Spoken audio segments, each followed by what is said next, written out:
সাল্লাল্লাহু আলাইহি ওয়াসাল্লাম মুরু আওলাদাকুম বিসসালাত ওয়া হুম আবনা সাবআ সিনিনা ওয়াদরিবুহুম আলাইহা ওয়া হুম আবনা আশারা সিনিন। রাহু আবু দাউদ বিইসনাদিন সাহিহ। ওয়া আলী ইবনে উমর রাদিয়াল্লাহু আনহু قال قال رسول الله صلى الله عليه وسلم সালাসাতুন ক্বাদ হারামাল্লাহু আলাইহিমুল জান্নাত মুদমিনুল খামর উকুকুল ওয়ালিদাইন ওয়াদ-দায়ুস আল্লাযী ইউকিররু ফি আহলিহিল খাবাস। রাহু নাসাই বিইসনাদিন সাহিহ। আল্লাহু আকবার, আল্লাহু আকবার, লা ইলাহা ইল্লাল্লাহু, আল্লাহু আকবার ওয়ালিল্লাহিল হামদ। ইন্নাল হামদালিল্লাহ ওয়াসসালাতু ওয়াসসালামু আলা রাসূলিল্লাহ।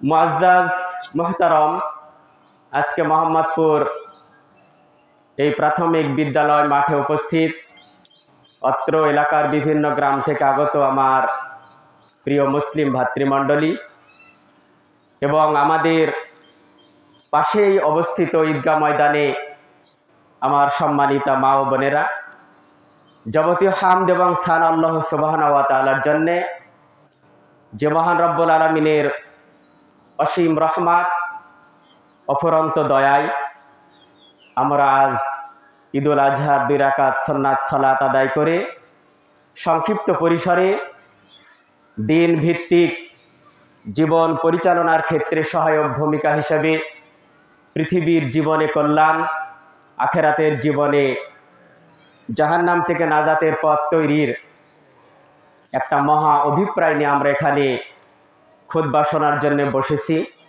যে মহান রব্বুল আলামিন আমাদেরকে সুস্থ শরীরে সুন্দর মানসিকতা নিয়ে আজকের এই ঈদুল আজহা উদযাপনের একটা সুযোগ করে দিয়েছেন, সেই মহিয়ান গরিয়ান সর্বশক্তিমান আল্লাহ সুবহানাহু ওয়া তাআলার জন্যই সমস্ত শুকরিয়া, সমস্ত পবিত্রতা, সমস্ত মহিমা, সিফাত এবং সানা সবাই অন্তর থেকে প্রাণ মন খুলে বলি আলহামদুলিল্লাহ। অতঃপর তার প্রিয় হাবিব বিশ্ব মানবতার মুক্তিদূত সাইয়্যিদুল মুরসালিন খাতিমুন নবিয়্যিন রাহমাতুল লিল আলামিন, যে মহামানবের আদর্শ গ্রহণ এবং বাস্তব জীবনে প্রতিফলনের মাধ্যমেই আমরা একজন মুসলিম হিসেবে পৃথিবীতে বাঁচতে পারি এবং পরকালীন জীবনে আমরা বাঁচতে পারি, যিনি সর্বকালের সর্বযুগের সর্বশ্রেষ্ঠ মহামানব আখেরি জামানার নবী জনাবে মুহাম্মদুর রাসূলুল্লাহ সাল্লাল্লাহু আলাইহি ওয়াসাল্লামের প্রতি দরুদ এবং তাসলিমাত বর্ষিত হোক। আমি প্রথমেই আপনাদের দৃষ্টি আকর্ষণ করছি, খুতবা এলোমেলো অবস্থায় শোনা যাবে না। এই ছেলেপেলেগুলোকে আপনারা বসিয়ে দিন, আপনারা যারা পিছনে আছেন এরা যেন কেউ দাঁড়িয়ে থাকতে না পারে, কারণ আমাদের প্রত্যেকটা শিশু সন্তানের অভিভাবক থাকে, আপনারা একটু দায়িত্ব পালন করবেন। জুমার দিন আমি বলে থাকি, এইভাবে আমাদের সন্তানদেরকে বিশৃঙ্খলার মধ্য দিয়ে যদি আমরা বেড়ে ওঠাই, তাহলে এই সন্তানেরা কিছুদিন পর মাদকের জন্য, হিরোইনের জন্য আমার আপনার গলায় ছুরি চালাবে। অতএব এদেরকে দিন শিক্ষা দিতে হবে, আর দিন শিক্ষা দেওয়ার এটাই সময়। এদেরকে এভাবে বেয়াড়াভাবে উঠতে দেওয়া যাবে না, বসতে দেওয়া যাবে না, বড় হতে দেওয়া যাবে না। এরা আমাদের পরবর্তী বংশধর, এরাই দিন রক্ষা করবে অথবা এরাই দিন ধ্বংস করবে। এদেরকে সঠিকভাবে পরিচালনার দায়িত্ব আমাদেরই, আমাদের অভিভাবকদের। অতএব আমরা অভিভাবকরা যদি সচেতন না হই, তাহলে এইরকমভাবে অসচেতন হয়ে থাকতে থাকতে আমাদের সন্তানরা কিন্তু নষ্ট হয়ে যাবে। এর চাইতে বড় ক্ষতি আর আমাদের জীবনে কিছুই আসবে না। মা বোনদের উদ্দেশ্যে বলি, একটু কঠিন ভাষায়, আপনারা ঈদুল আজহার 2 রাকাত সুন্নাত সালাত আদায় করেছেন, আল্লাহর সন্তোষের উদ্দেশ্যে সংক্ষিপ্ত পরিসরে খুতবা শুনুন। ভদ্রতা সহকারে, বিনয় এবং নম্রতার সাথে গুরুত্ব সহকারে আল্লাহর বাণী এবং তার রাসূলের বাণী শোনার চেষ্টা করবেন। পারস্পরিক কেউ কারোর সাথে কথা বলবেন না, মত বিনিময় করবেন না, গল্প গুজব করবেন না, খুতবার সাথে বেঈমানি করবেন না, আল্লাহ এবং তার রাসূলের বাণীর সাথে বেঈমানি করবেন না। কারোর সাথে কথা বলার প্রয়োজন হলে হাতের ইশারা দ্বারা, আঙ্গুল দ্বারা কথা বলবেন। ছোট্ট শিশুকে থামাতে হলে হাতের ইশারা দ্বারা থামাবেন। মুখ বন্ধ, স্বল্প পরিসরে ইনশাআল্লাহ খুতবা হবে। লম্বা খুতবা দেওয়ার আজকে অপশন নেই, কারণ আজকে আমরা সবাই ব্যস্ত। আমরা আজকে সবাই কোরবানি করার জন্য মানসিকভাবে রেডি হয়ে আছি। মূল বিষয়, পৃথিবীর শ্রেষ্ঠ পরিবারে একজন সৎ সন্তানের ভূমিকা। আমরা জানি এই পৃথিবীর সর্বশ্রেষ্ঠ পরিবার ইব্রাহিম খলিলুল্লাহর পরিবার। আর ইব্রাহিম খলিলুল্লাহর ঘরে যে সন্তান জন্মগ্রহণ করেছিলেন, এই সন্তান হচ্ছেন একজন সৎ সন্তান। সৎ সন্তান হলে পৃথিবীতে লাভ কি? সৎ সন্তান হলে পৃথিবীতে সবচেয়ে বড় লাভবান হবেন বাবা মা। আর সন্তান যদি অসৎ হন, তাহলে সবচেয়ে ক্ষতিগ্রস্ত হবেন বাবা মা। প্রমাণ, সন্তান যদি সৎ হয়, আপনি সন্তানকে আগুনে ঝাঁপ দিতে বলবেন, আগুনে ঝাঁপ দেবে। আপনি সন্তানকে আটলান্টিক মহাসাগরে ঝাঁপ দিতে বলবেন, আটলান্টিক মহাসাগরে ঝাঁপ দেবে।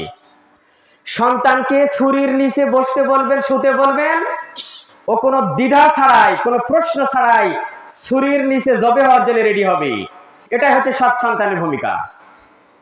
আর সন্তান যদি অসৎ হয়, তাহলে আপনি যেটা বলবেন তার বিপরীত করবে।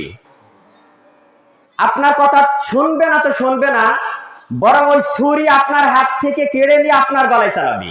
এই তো কয়েকদিন আগের ঘটনা, নাটোরে যেটা ঘটে গেল। আপনারা তো মিডিয়ার সাথে জড়িত, দেখছেন অহরহ পত্রিকায় আসতেছে, নেশাখোর সন্তানের হাতে বাবা খুন। দেখছেন না? নেশার টাকা চাইতে গিয়ে মাকে হত্যা করলো সন্তান। দেখছেন না? পত্রিকায় প্রতিনিয়ত এই হেডলাইনগুলো আমরা দেখি। কারণ এই সন্তানগুলো সৎ নয়, এই সন্তানগুলো অসৎ। সৎ সন্তানের মডেল কে এই পৃথিবীতে? সৎ সন্তানের মডেল ইসমাইল আলাইহিস সালাম। রব্বি হাবলি মিনাস সলিহিন। আল্লাহ সুবহানাহু ওয়া তাআলার কাছে ইব্রাহিম আলাইহিস সালাম প্রার্থনা করলেন, সূরা আস-সাফফাত 37 নম্বর সূরার 100 নম্বর আয়াত, হে আমার রব, তুমি আমাকে একটা সৎ সন্তান দাও। বাস, এই যে সৎ সন্তান, ইব্রাহিম খলিলুল্লাহ জয়ী হয়ে গেলেন তার সারা জীবনের প্রত্যেকটা সেক্টরে। কারণ একটাই, উনি সৎ সন্তান চেয়েছিলেন। কোনো সমস্যা থাকতে পারে? আর কোনো ঝামেলা, কোনো বাধা বিপত্তি, কোনো ওজর আপত্তি, কোনো সমস্যা নেই। সৎ সন্তান চাইলেন আল্লাহর কাছে, আল্লাহ সুবহানাহু ওয়া তাআলা বলছেন, ফাবাশশারনাহু বিগুলামিন হালিম। আমি ইব্রাহিমকে একটা ধৈর্যশীল সন্তানের শুভ সংবাদ দিলাম। বাস, ফাইনাল। আল্লাহ সুবহানাহু ওয়া তাআলার কাছে ইব্রাহিম আলাইহিস সালাম সৎ সন্তান চাইলেন, ইব্রাহিম খলিলুল্লাহকে আল্লাহ ধৈর্যশীল সন্তানের শুভ সংবাদ দিলেন। প্রতিফলন কি ঘটলো? ফালাম্মা বালাগা মাআহু সাইয়া ক্বালা ইয়া বুনাইয়া ইন্নী আরা ফিল মানামি আন্নী আযবাহুকা। ইব্রাহিম খলিলুল্লাহ একদিন তার সন্তানকে ডাক দিয়ে বলছেন, সন্তানের বয়স যখন 8-10 বছর, পিতার সাথে চলাফেরা করার বয়সে যখন ইসমাইল আলাইহিস সালাম বয়সে পৌঁছে গেলেন, এই সময়ে ছোট্ট শিশুকে ইব্রাহিম খলিলুল্লাহ ডাক দিয়ে বলছেন, ইয়া বুনাইয়া ইন্নী আরা ফিল মানামি আন্নী আযবাহুকা, হে আমার সন্তান, আমি স্বপ্নে দেখলাম আমি তোমাকে জবে করতেছি। কঠিন শব্দ, পৃথিবী এই শব্দের ভার বহন করতে পারবে না, অনেক ভারী শব্দ। ইয়া বুনাইয়া, হে আমার সন্তান, ইন্নী আযবাহুকা ফানজুর মাজা তারা, আমি স্বপ্নে দেখলাম আমি তোমার গলায় ছুরি চালাচ্ছি। এ ব্যাপারে তোমার মতামত কি? তোমার অভিমত কি? হে আমার সন্তান, এ ব্যাপারে তোমার অভিমত কি? অভিমত জানার অপশন আছে? অপশন নাই। কারণ ওই যে প্রথমে যে সৎ সন্তান চেয়েছিলেন, ফাইনাল রেজাল্ট হয়ে গেছে। শুধুমাত্র সন্তানের মুখ থেকে যাচাই করছেন ইব্রাহিম খলিলুল্লাহ, দেখি আমার সন্তান কি বলে। পৃথিবীর সবচেয়ে কঠিন জায়গা, সবচেয়ে কঠিন পরীক্ষা, যে পরীক্ষায় মানুষ স্বাভাবিক কৃতকার্য হতে পারবে না। সন্তানকে ছুরির নিচে আসন গ্রহণ করতে হবে। এটা ছিল ইব্রাহিম খলিলুল্লাহর উপর আল্লাহর স্বপ্নাদেশ। স্বপ্নের মধ্যে আল্লাহ সুবহানাহু ওয়া তাআলার আদেশ, ক্বালা ইয়া আবাতি ইফআল মা তু'মারু সাতাজিদুনি ইনশাআল্লাহু মিনাস সাবিরিন। ওই ছোট্ট সন্তান বলছেন, হে আমার পিতা, আপনি স্বপ্নে যা আদিষ্ট হয়েছেন সেটা বাস্তবায়ন করেন। সুবহানাল্লাহ। স্বপ্নে আপনি যা দেখেছেন আমাকে জবে করতে হবে, আপনি সেটাই বাস্তবায়ন করেন। এই বাক্য কত ভারী এটা আপনারা কল্পনা করতে পেরেছেন? ওই ছোট্ট শিশু বলছেন, হে আমার পিতা, আপনি স্বপ্নে যেটা আদিষ্ট হয়েছেন, আল্লাহ আপনাকে যেটা আদেশ করেছেন আপনি সেটা বাস্তবায়ন করেন। সমস্যা থাকলো? বাস, থাকলো না। আমরা আমাদের সন্তানকে একটা ছুরি যদি ঘর থেকে নিয়ে আসতে বলি যে বাবা তুমি ছুরিটা নিয়ে আসো, আমি ছাগল জবে করব, এই সন্তান বলবে কি? বুঝতে পারছেন প্রেক্ষাপট? আমার আপনার কথা শুনতে চাইবে না, যেটা বলবেন তার বিপরীত করবে, কারণ সন্তান সৎ নয়, সন্তান অসৎ।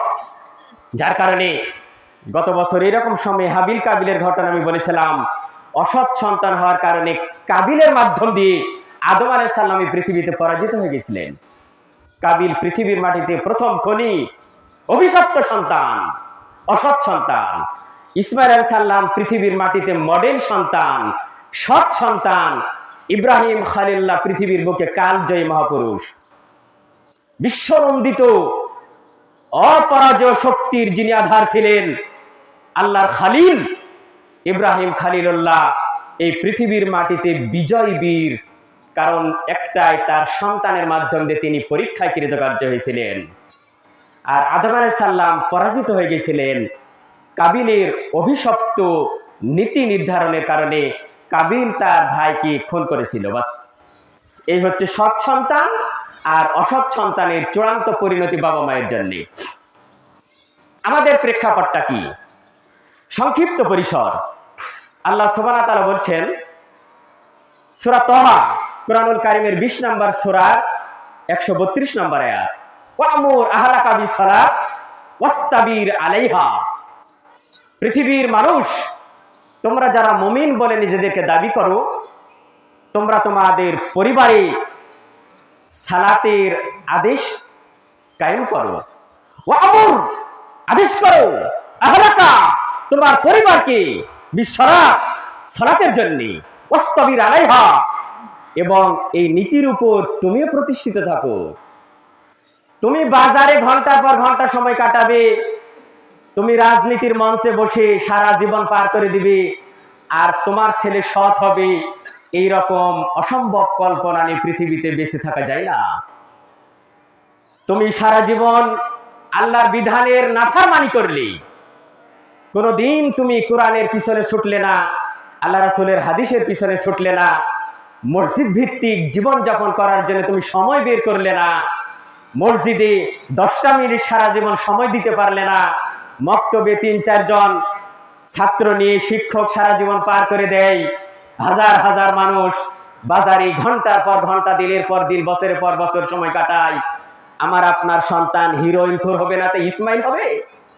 আমার আপনার সন্তান মাদকাসক্ত হবে না তো ইসমাইল আলাইহিস সালাম হবে? আমার আপনার সন্তান হিরোইনের টাকা আছে, ফেন্সিডিলের টাকা আছে, ইয়াবা কিনার টাকা আছে, মাদক কিনার টাকা আছে, আমার আপনার গলায় ছুরি চালাবে না তো ইসমাইলের মতো ছুরির নিচে আসন নেবে? এটা হয়? হতে পারে না। আল্লাহ সুবহানাহু ওয়া তাআলার প্রথম কমান্ড আমরা একবার অস্বীকার করেছি। তোমার পরিবারে তুমি সালাতের আদেশ দাও, ওয়ামুর আহলাকা বিসসালাত, তোমার পরিবারে তুমি সালাতের আদেশ দাও এবং এই নীতির উপর তুমি প্রতিষ্ঠিত থাকো। সালাত মানে কি? গোটা বছর অন্তর রমাজানের ঈদে, ঈদুল ফিতরে মাঠে আসা। সালাত মানে কি? এই জিলহজ মাসের 10 তারিখে ঈদের দিনে মাঠে আসা, এর নাম সালাত? সালাত মানে রমাজান মাস আসলো, মসজিদে ভর্তি হলাম, রমাজান চলে গেল, মসজিদ ছাড়লাম, এর নাম সালাত? সালাত মানে সামাজিকতা রক্ষার জন্য আমি 8 দিন পর মসজিদে গেলাম, মসজিদ ভরে গেল, এর নাম সালাত? এর নাম সালাত নয়। একজন মানুষ যদি সারা জীবন ঈদের সালাত আদায় না করে সে কাফের হবে না। ইসলাম ধর্ম আমরা উল্টো ভাবে বুঝি, আমরা নকল ইসলাম পালন করি, খাঁটি ইসলামের কোনো বালা নাই। একজন মানুষ যদি সারা জীবন ঈদের সালাত আদায় না করে কাফের হবে? একজন মানুষ যদি সারা জীবন কুরবানির সালাত আদায় না করে কাফের হবে? পৃথিবীর কোনো মুহাদ্দিস ফতোয়া দিতে পারবে? হবে না। কিন্তু একজন মানুষ, একজন মুসলমান দাবি করা মানুষ যদি ইচ্ছাকৃতভাবে 1 ওয়াক্ত ফরজ সালাত কাজা করে সে কাফের হবে। কত হাদিস নেবেন?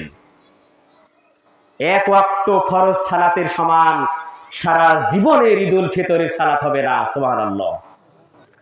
এক ওয়াক্ত ফজর সালাতের সমান সারা জীবনের ঈদুল ফিতর এবং ঈদুল আজহার সালাত একদিকে রাখবেন, আর এক ওয়াক্ত ফজরের সালাত একদিকে রাখবেন।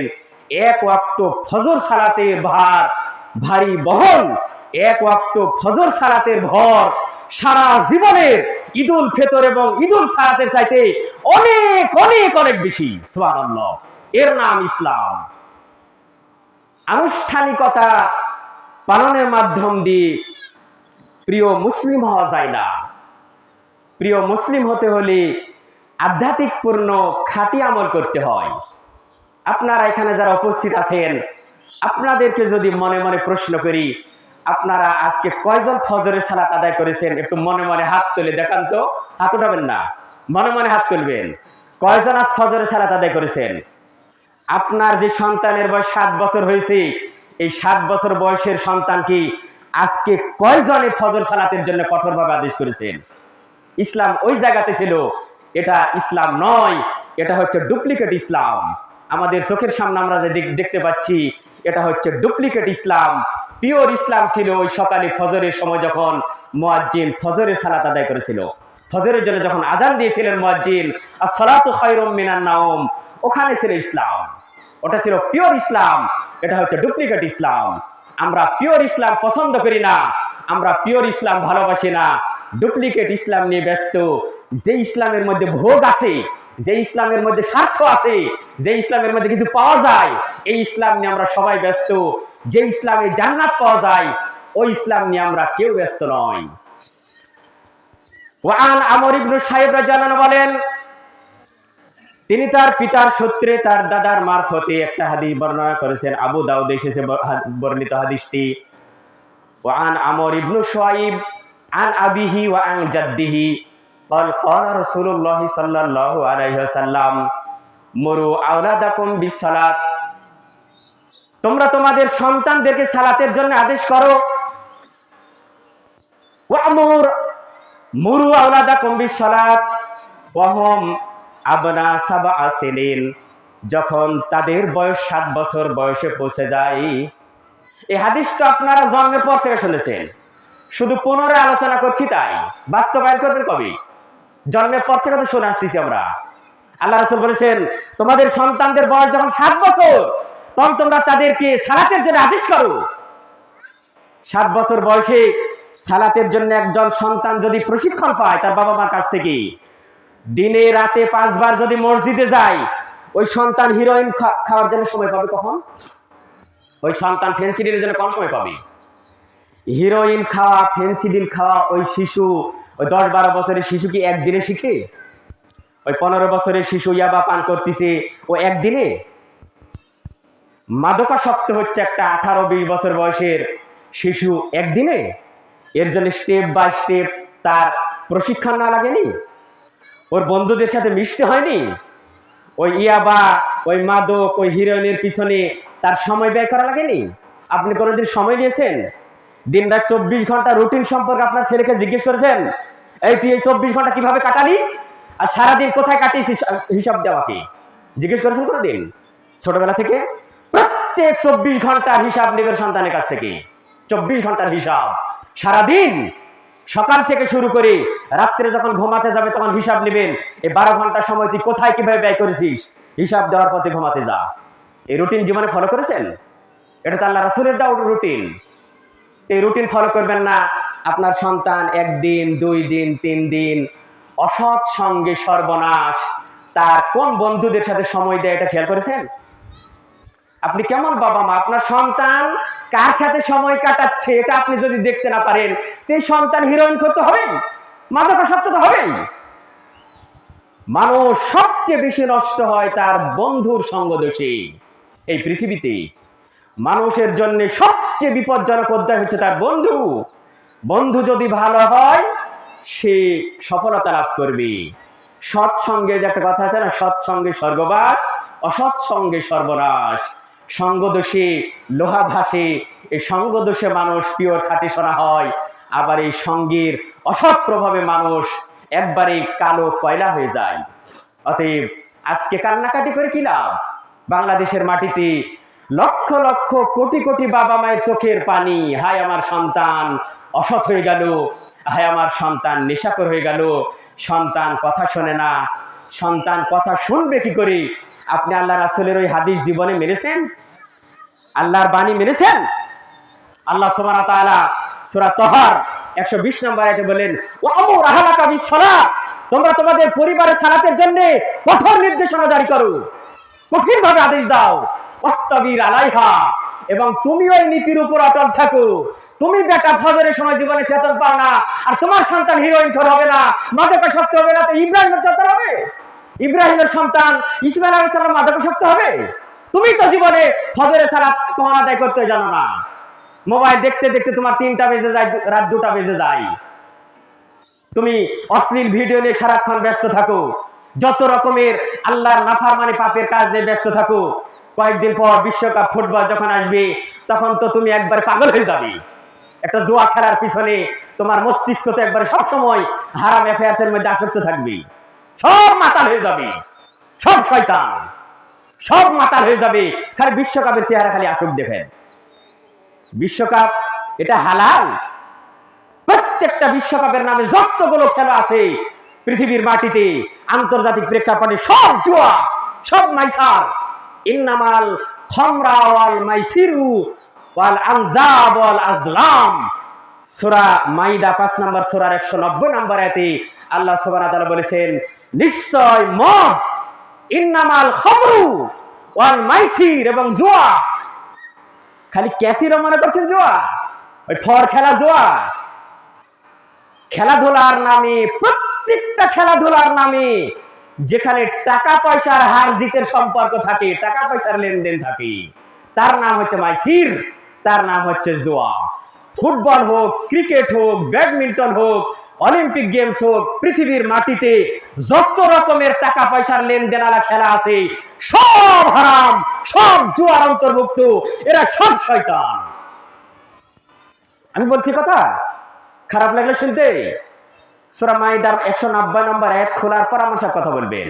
আল্লাহ সুবহানাহু ওয়া তাআলা বলছেন, ইন্নামাল খামরু ওয়াল মাইসিরু ওয়াল আনজাব, মূর্তি পূজা, প্রতিমূর্তি, ছবির প্রতি ভালোবাসা, ছবি মূর্তি, এই যে আমাদের মাথার উপর ঘুরতেছে দেখছেন না, যেখানে তাকাবেন খালি ছবি আর ছবি, ছবি আর ছবি।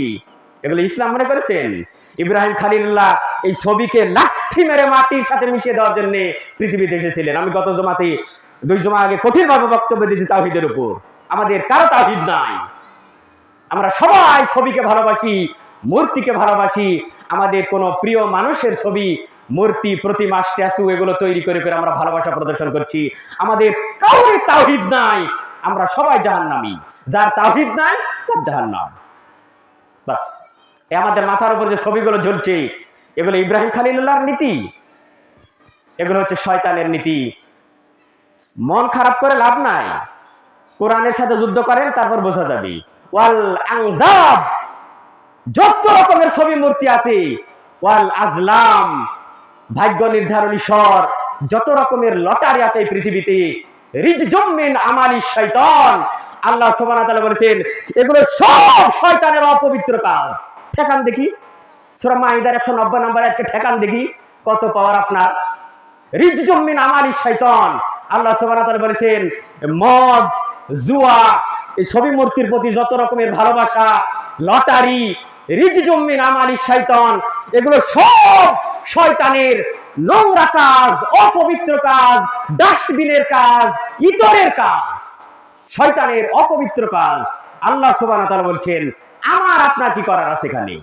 অতএব সময় সুযোগ থাকতে নিজে 5 ওয়াক্ত মসজিদ ভিত্তিক সালাতমুখী হবেন, নিজের সন্তানকে, যার বয়স 7 বছরে পৌঁছে গেছে, সেই সন্তানকে জরুরি ভিত্তিতে 5 ওয়াক্ত মসজিদ ভিত্তিক সালাতে নিজে হাত ধরে নিয়ে যাবেন, হাত ধরে নিয়ে আসবেন।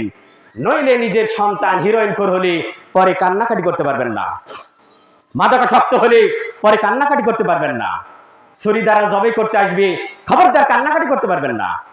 কারণ এটা আমি আপনি তৈরি করেছি, এই ফলাফল আমি আপনি তৈরি করেছি। অতএব ভাগ্যের দোষ দিয়ে কি লাভ? আমি আপনি তো ইসলাম মানিনি, সারা জীবন এই ডুপ্লিকেট ইসলামের মধ্যে থেকে থেকে সারা জীবন আমরা নষ্ট করে দিয়েছি।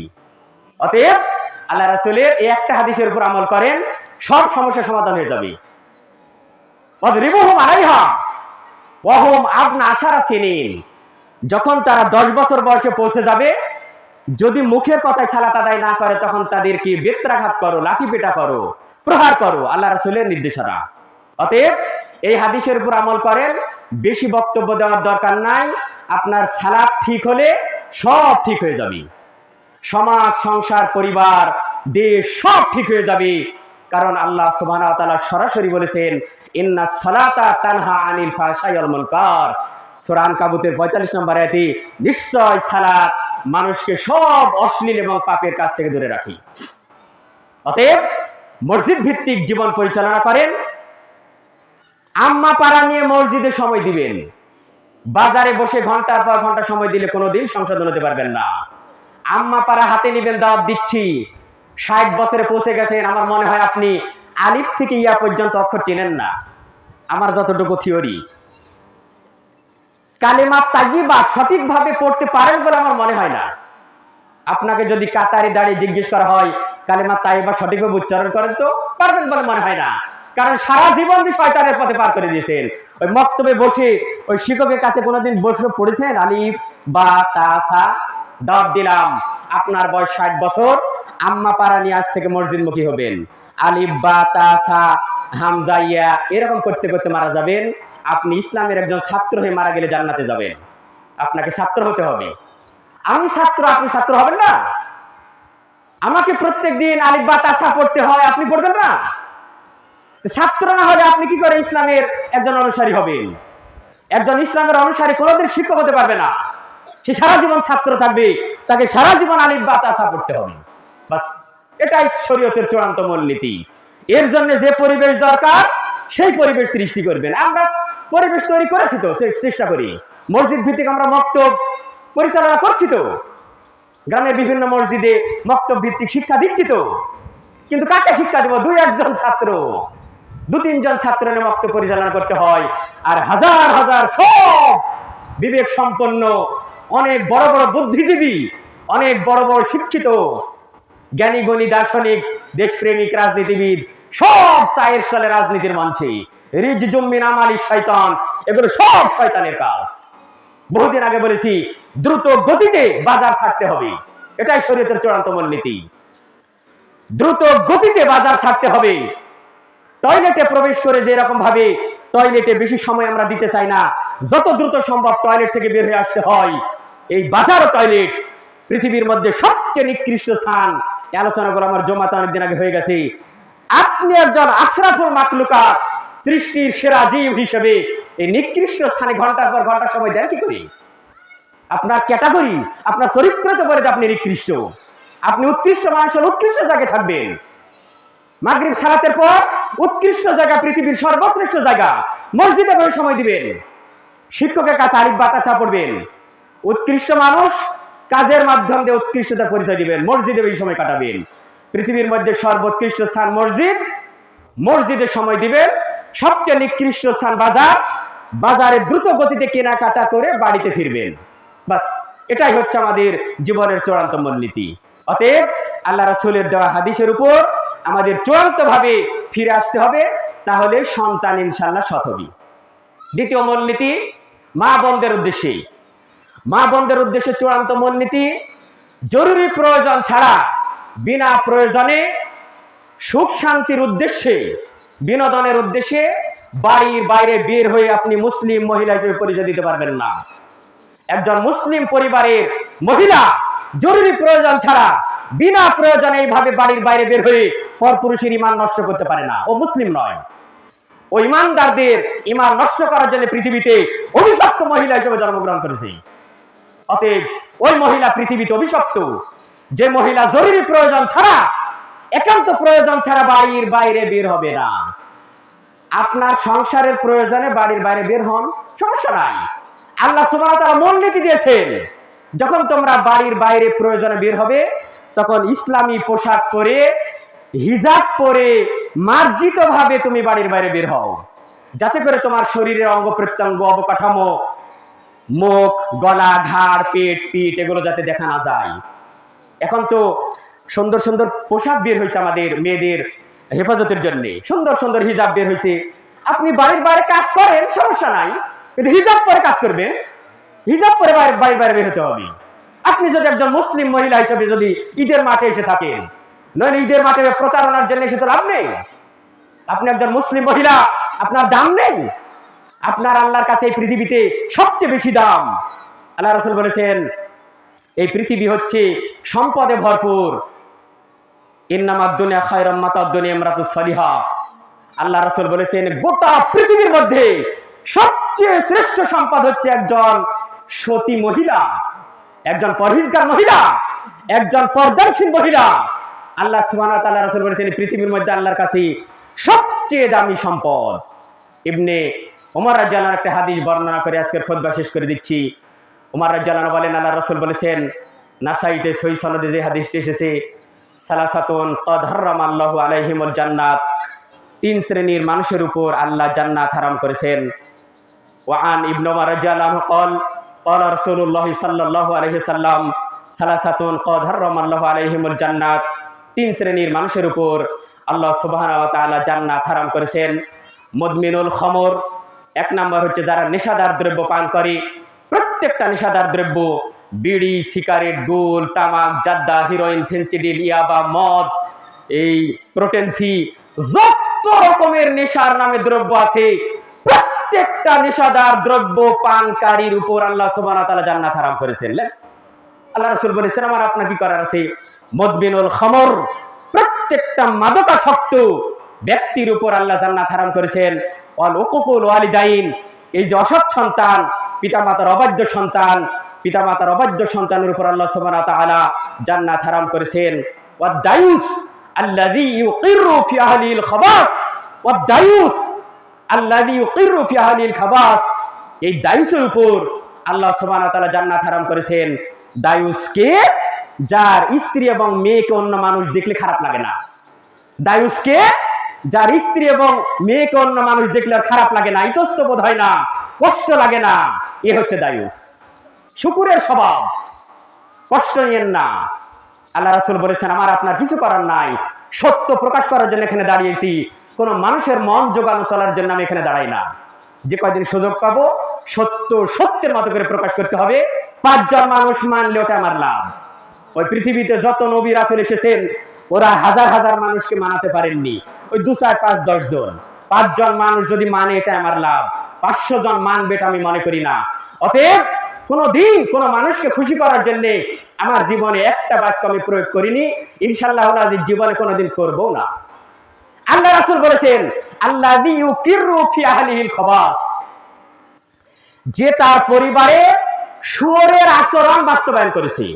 এই যে আমরা খবিশ বলি, দেখেন খবিশ, খবিশ বলতে কিন্তু ওই হাদিসের শব্দ থেকে আসছে। আল্লাযী ইউকিরু ফি আহলিহিল খবিশ, খবিশ মানে কি? শুয়োর, শুকুর। শুয়োরের স্বভাব কি জানেন?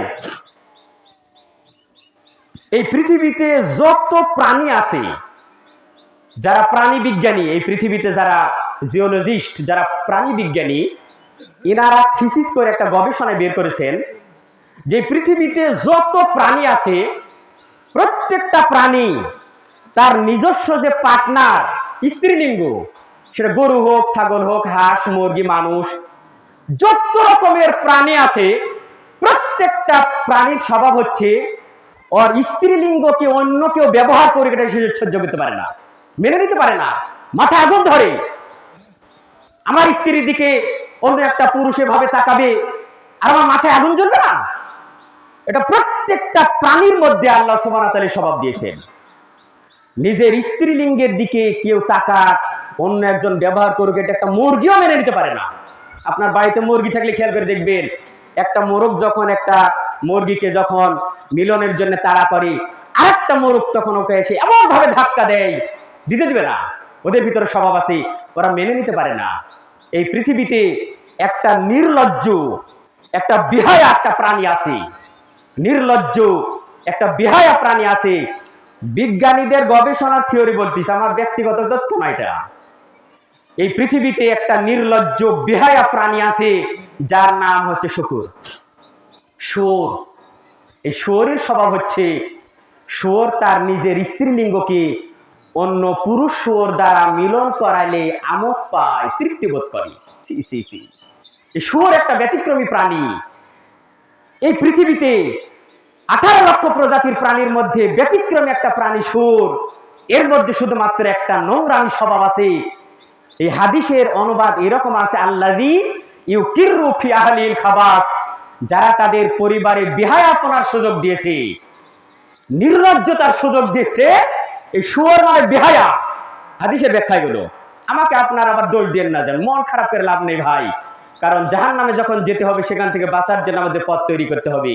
আল্লাহ রাসূল বলেছেন, যারা তাদের পরিবারে এই বেহায়াপনার সুযোগ দিয়েছে, এই শুয়োরের আচরণের সুযোগ দিয়েছে।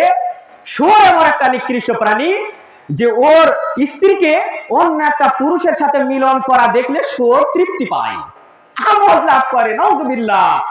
এই জন্য আল্লাহ রাসূল বলেছেন, এই শুয়োরের স্বভাব যারা তাদের পরিবারে বাস্তবায়ন করবে, যাদের স্ত্রীকে অন্য পরপুরুষ দেখলে খারাপ লাগে না, যাদের কন্যাকে অন্য পরপুরুষ দেখলে খারাপ লাগে না, স্ত্রীকে নিয়ে বেহায়ার মতো রাস্তাঘাটে ঘুরে বেড়ায়, বাজারে ঘুরে বেড়ায়, অসংখ্য ইমানদারদের ইমান হরণ করে, নিজের মেয়েকে মডেল তারকা বানিয়ে একবারে নর্তকীর মতো সাজায়া হোন্ডার পিছে নিয়ে, গাড়িতে পিছে নিয়ে, এই কুসন্তানেরা, অশিক্ষিত সন্তানেরা, অভিশপ্ত সন্তানেরা, এরা নাকি বিশ্ববিদ্যালয় থেকে ডক্টরেট পাস করেছে। নাউযুবিল্লাহ। এরা নাকি বিশ্ববিদ্যালয় থেকে ডক্টরেট পাস, অথচ নিজের সন্তানকে, নিজের 16 বছরের মেয়েকে নর্তকী সাজায় গাড়িতে করে হাজার হাজার পুরুষকে দেখাচ্ছে, আর হাজার হাজার যুবক ছেলেরা ফেল ফেল করে তাকায় আছে, ওদের জিহ্বায় রস ঝরতিছে তেঁতুল দেখে।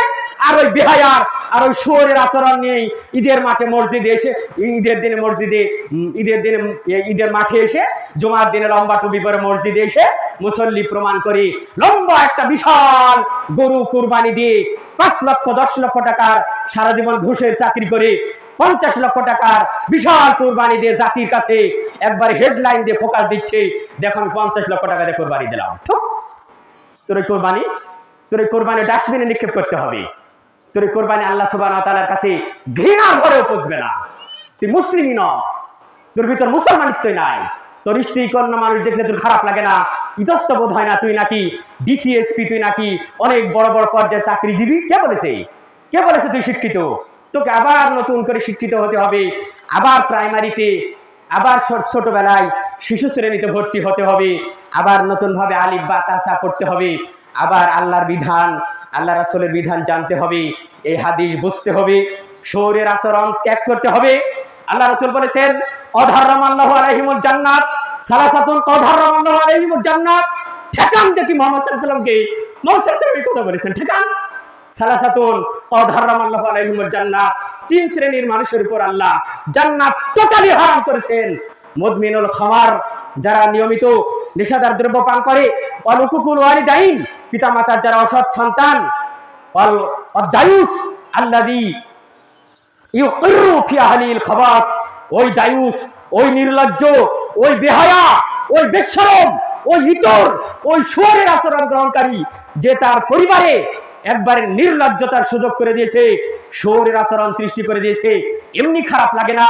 আমি একজন ইমানদার মানুষ, আপনি একজন ইমানদার মানুষ, ওই নির্লজ্জের কারণে রাস্তায় বের হলে আপনার ইমান রক্ষা হচ্ছে না, আপনি বড় বিপদে আছেন, আপনি চক্ষু নিচু করতে চাচ্ছেন, ওই নির্লজ্জের কারণে আপনার ইমান নষ্ট হয়ে যাচ্ছে। আমার আপনার কষ্ট হয় না? ওই বেহায়া কারণে আমার আপনার ইমান নষ্ট হয়ে যাচ্ছে, কষ্ট হয় না?